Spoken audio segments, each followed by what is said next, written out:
Well, let's speak to our royal and showbiz reporter, Kinsey Schofield, who joins us all the way from LA. Lovely to see you in the flesh, Kinsey, again. We saw you, didn't we, for the Platinum Jubilee.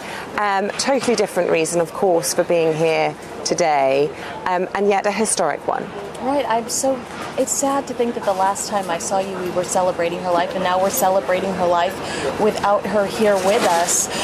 But we do expect to see the who's who today. I think we are in the safest city in the entire world right now.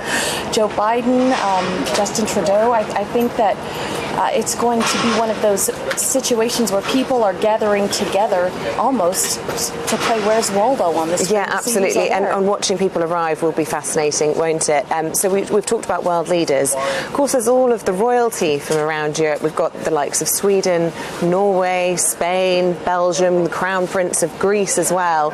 And all of that, as I was saying, involves protocol. I mean, somebody in Buckingham Palace has to work out who, in order of seniority, walks in first. I mean, diplomatically, very delicate. Well, you know, when I arrived yesterday, they had actually cleared almost the entire airport because they wouldn't tell us who, but a member of royalty had flown in at the same time that I did. So I was like, I can't believe this is not busier. But it was what you were just talking about, protocol. There needed to be a clean, clear airport for the safety of the royal family that was flying in.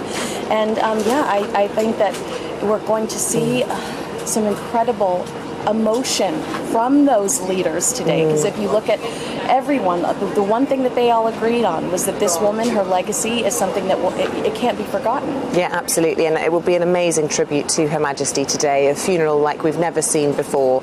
And I think we were talking about the reception that was held at Buckingham Palace by King Charles III last night, with many of those dignitaries arriving for a private reception. And that in itself, just extraordinary to see this constant stream of world leaders. And, you know, there's a lot of other important things happening in the world. For example, the Emperor of Japan is here. Yes. Meanwhile, they've had this super typhoon there, 8 million people being moved from their homes, and yet everybody centred here in London.